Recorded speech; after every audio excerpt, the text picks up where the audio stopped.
Terima kasih karena telah bergabung ke membership channel ini. Selamat menikmati alur cerita dari saya.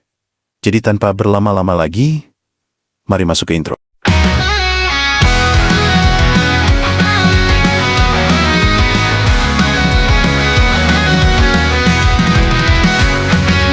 Buat kisah membara, alur hadir bawa cerita petualangan penuh warna, bersama kita jelajahi dunia.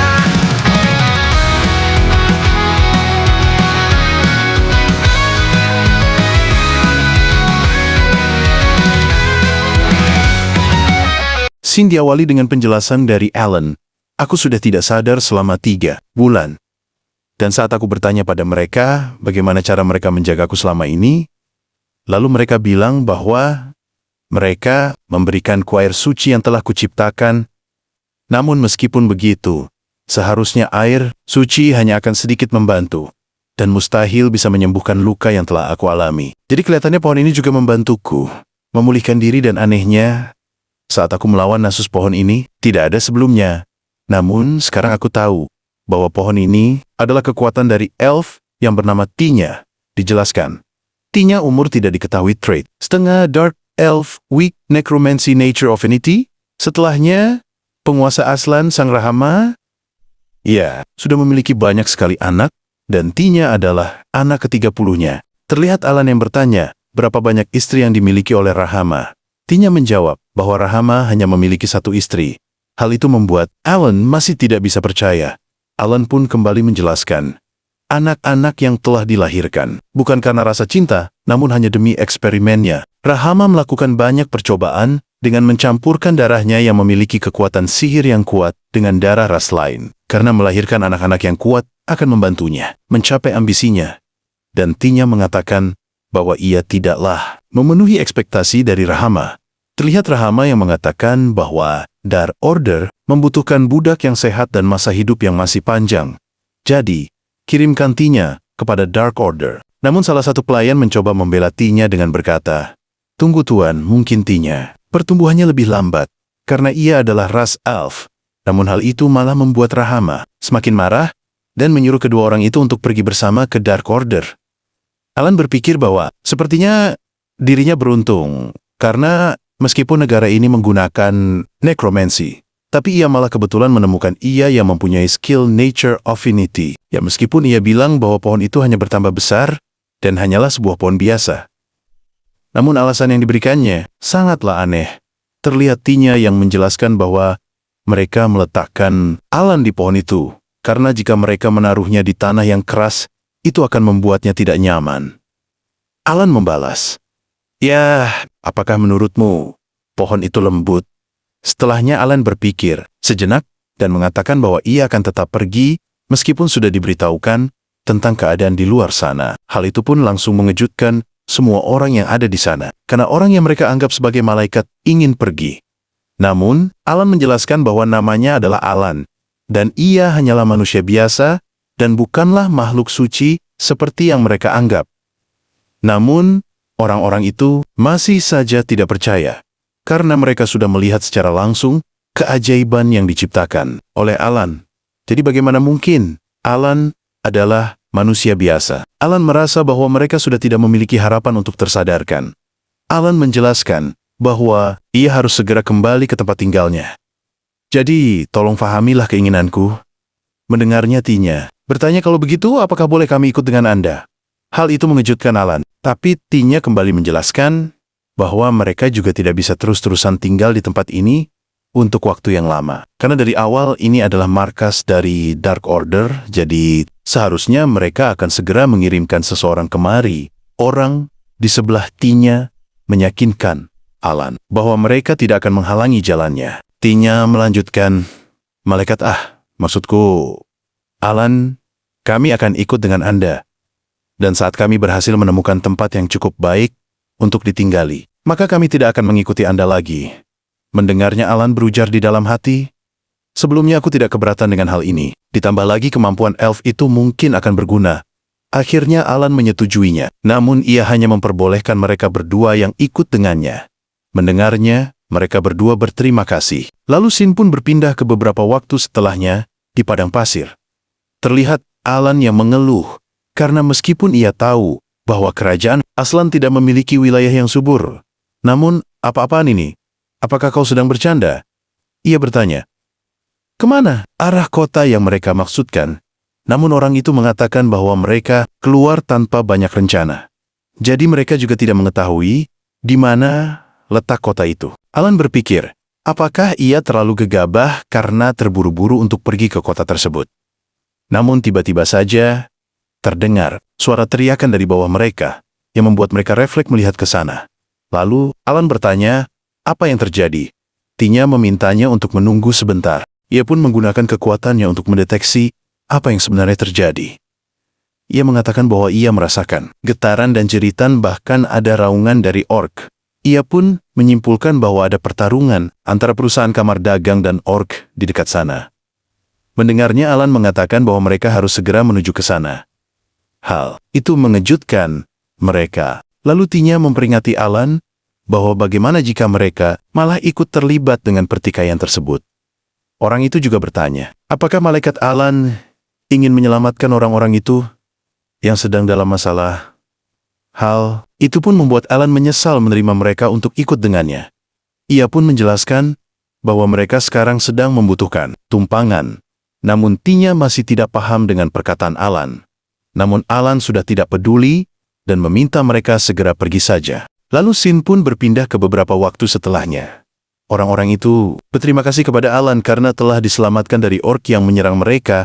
Namun, Alan meminta mereka untuk tidak usah terlalu memikirkan hal itu.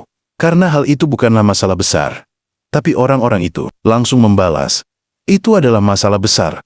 Karena aku tidak pernah melihat begitu banyak skeleton dalam hidupku. Jadi kau adalah necromancer yang paling luar biasa yang pernah kulihat. Mendengarnya, Alan berujar di dalam hati.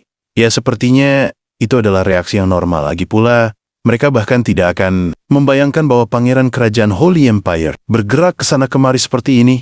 Dan kelihatannya, mereka tidak mengetahui perbedaan antara kekuatan sihir dengan kekuatan suci. Namun seketika, Alan teralihkan dengan seseorang yang baru datang ke dalam ruangan itu. Ia bertanya, siapa orang di belakangnya itu? Orang itu mengatakan bahwa ia adalah partner perusahaan dagang kami, dan seharusnya kami tidak menerima pekerjaan ini sejak awal, karena kau tidak pernah bisa mempercayai para alkemis. Mendengarnya, orang itu kesal dan berkata, kenapa kau berkata begitu? Padahal, aku adalah seorang alkemis yang sangat hebat dan kompeten.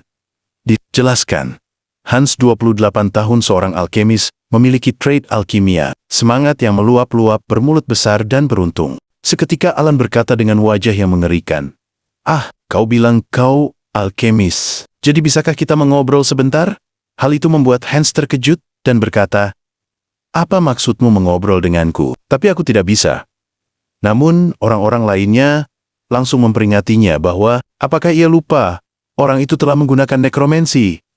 Orang lainnya menduga bahwa orang dengan kekuatan semacam itu pastilah seorang bangsawan. Orang-orang itu pun langsung mendorong Hans ke arah Alan. Hal itu membuat Hans menjadi kesal. Namun orang-orang itu tidak peduli dan mengatakan bahwa mereka akan segera pergi. Mendengarnya, Hans mengatakan bahwa ialah yang telah menyewa jasa mereka. Jadi seharusnya mereka tidak melakukan hal semacam ini. Tinya bertanya, apakah ia juga harus keluar dari ruangan ini? Alan menjawab bahwa itu terserah mereka. Lalu Tinya bertanya apakah ia bisa memberikannya satu skeleton miliknya. Mendengarnya, Alan bertanya, kenapa ia ingin meminjam satu skeleton miliknya? Tinya menjelaskan bahwa sejak kami melihat skeleton dengan kekuatan suci itu, membuat aku ingin sekali menyentuhnya. Bahkan jika itu hanya sekali saja. Mendengarnya, Alan berpikir bahwa Tinya sudah tidak normal, sembari memunculkan satu skeleton. Ia berkata, baiklah, silahkan bermain di pojokan agar tidak menarik banyak perhatian tentara bayaran. Mendengarnya, Tinya berterima kasih. Setelahnya, Hans bertanya, apa yang ingin dibicarakan olehnya? Alan langsung bertanya, apakah kau bisa mengetahui perbedaan antara kekuatan sihir dan kekuatan suci? Hal itu membuat Hans merinding ketakutan. Alan kembali bertanya, jadi kalau begitu, kau pasti juga sudah tahu siapa aku sebenarnya. Dengan gugup Hans berkata, aku tidak mengatakan apapun, dan sekarang di luar sana sedang terjadi perang besar-besaran. Lalu Aslan juga sudah kalah dengan kerajaan Holy Empire. Alan heran, kenapa Hans langsung membicarakan hal tersebut. Namun Hans kembali berkata bahwa sekarang Aslan sedang terjepit dalam keadaan sulit. Jadi mereka menggunakan putri mahkota dan para pangeran sebagai sandera untuk memperpanjang perang. Lalu karena Holy Emperor mengusulkan gencatan senjata jika mereka melepaskan sandera dengan selamat. Namun, Aslan tidak memberikan jawaban. Dan setelah beberapa tindakan yang terus-menerus telah dilakukan oleh kerajaan, Aslan membuat rumor mulai menyebar. Dan ada rumor bahwa mereka menggunakan sandera yang bahkan tidak mereka miliki untuk terus-menerus memperpanjang perang. Dan saat ini mereka sedang mencoba untuk mencari para pangeran dan berpikiran bahwa kau bisa jadi pangeran yang sedang dirumorkan dari kerajaan Holy Empire tidak pernah terlintas di dalam pikiranku. Bahkan aku rasa itu tidak mungkin. Mendengarnya, Alan memujinya karena sama sekali tidak bisa berbohong. Ia mengatakan bahwa sekarang ia sudah mengerti inti dari kejadian yang terjadi saat perang yang terjadi antara Holy Empire dan Aslan. Dan sekarang, bisakah aku menguburmu di gurun ini? Karena kau sudah tahu siapa aku sebenarnya. Jadi bagaimana menurutmu?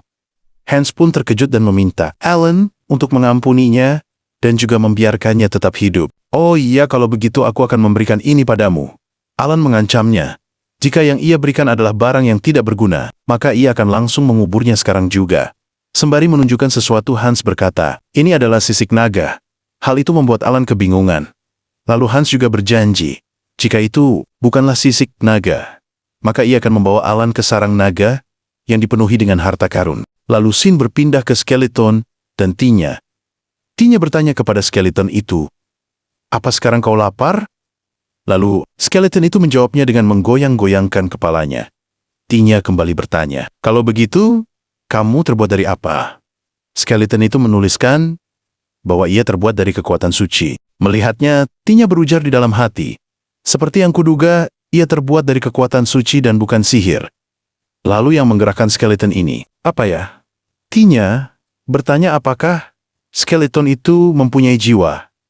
Skeleton itu terdiam dan menuliskan bahwa ia tidak memiliki jiwa.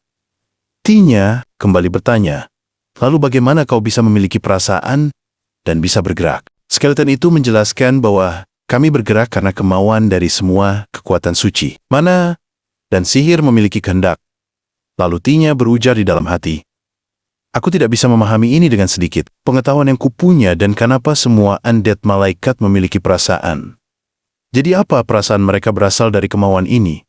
Tapi dalam kasus undead yang diciptakan oleh necromancer dari sihir, tidak memiliki perasaan seperti undead ini. Dan aku juga melihat priest yang membuat air suci hanya dari air.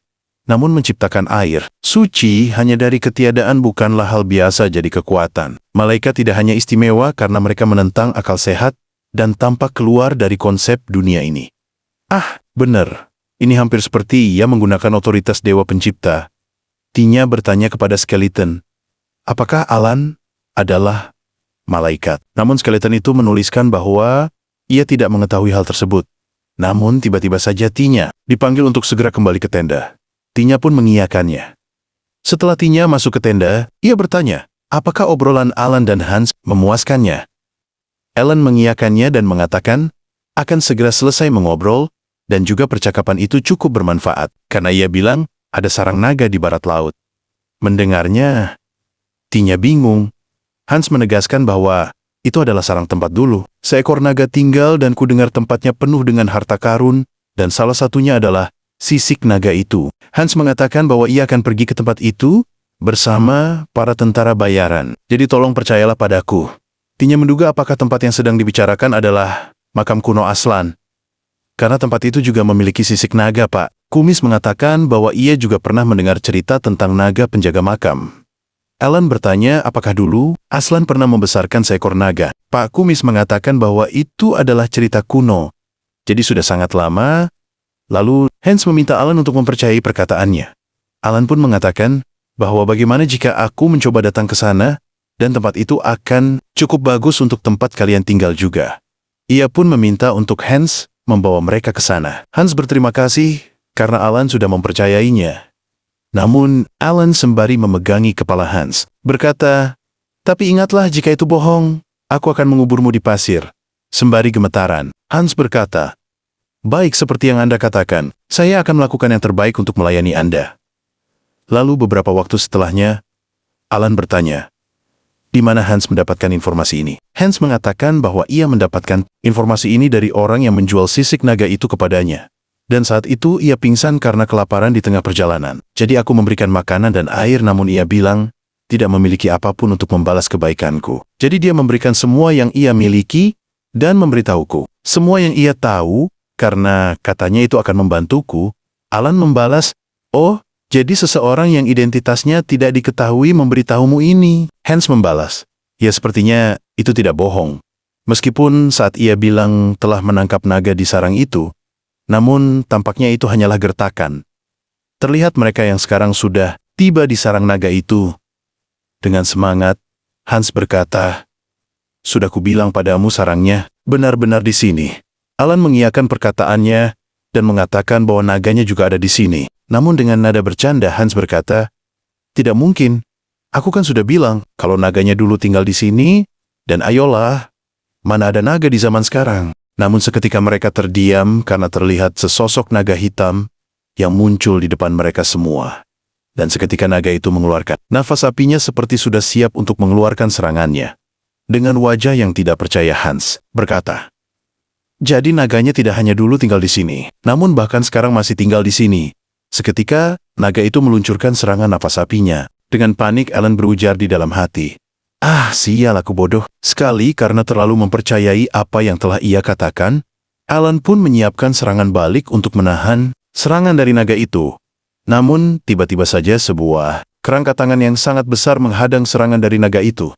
Namun sayangnya, Tinya dan yang lainnya terpental karena berada agak di belakang Alan. Hans bertanya apakah ia masih hidup, dan apakah semuanya baik-baik saja. Pak Kumis sembari kebingungan bertanya, apakah Tinya baik-baik saja? Namun Tinya tidak membalas dan hanya terdiam. Alan dengan kebingungan bertanya, apa yang sebenarnya terjadi? Terlihat naga itu yang sudah terkapar tak berdaya. Alan terkejut karena melihat bahwa naga itu sudah terluka cukup parah. Jadi pantas saja, tindakan orang itu terlihat aneh.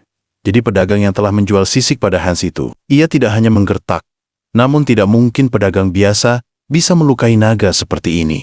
Sembari berlari, Hans bertanya kepada Alan, ada apa sebenarnya ini? Alan membalas, apa? Kau tidak melihat ini?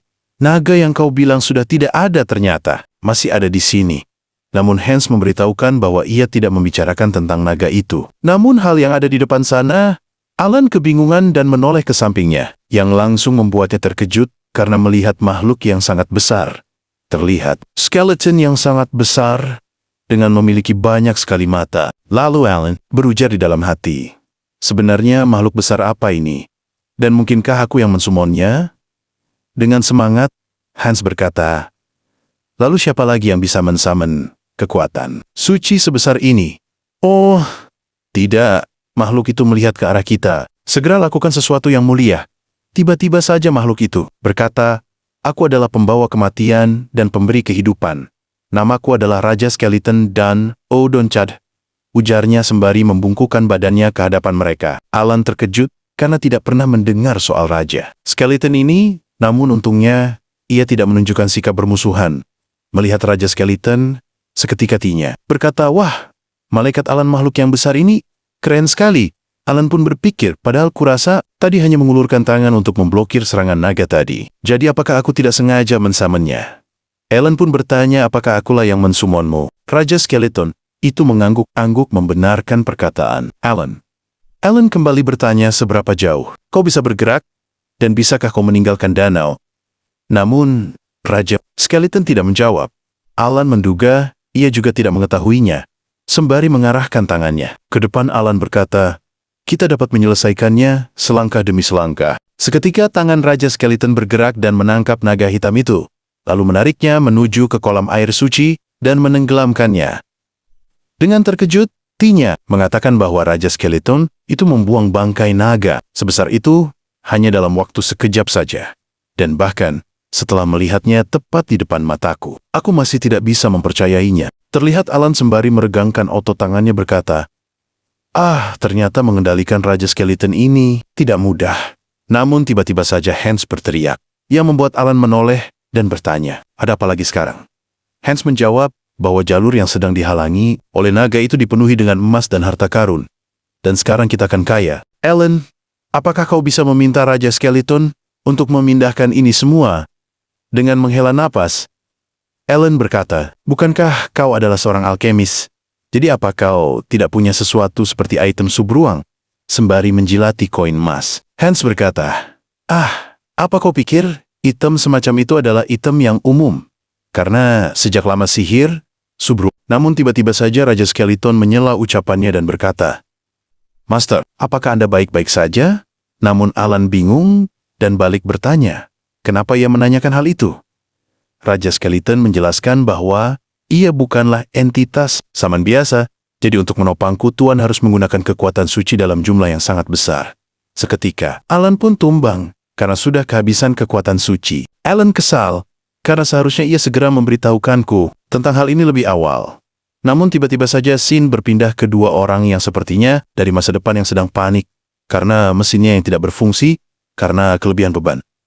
Rekannya bertanya apakah ia tidak memeriksanya dengan benar. Sekarang kita harus segera mengeluarkan semua orang dari sini. Namun tiba-tiba saja mereka terdiam karena melihat ada seseorang yang muncul di tengah-tengah mesin itu. Salah satu orang bertanya, apa itu?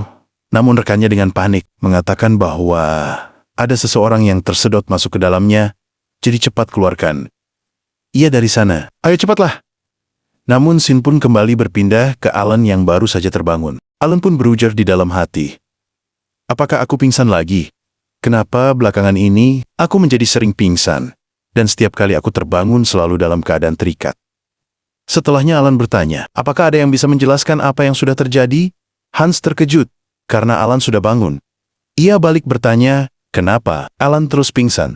Padahal ini sudah 10 hari. Dengan wajah kesal, Alan membalas, seperti inikah rasanya hibernasi?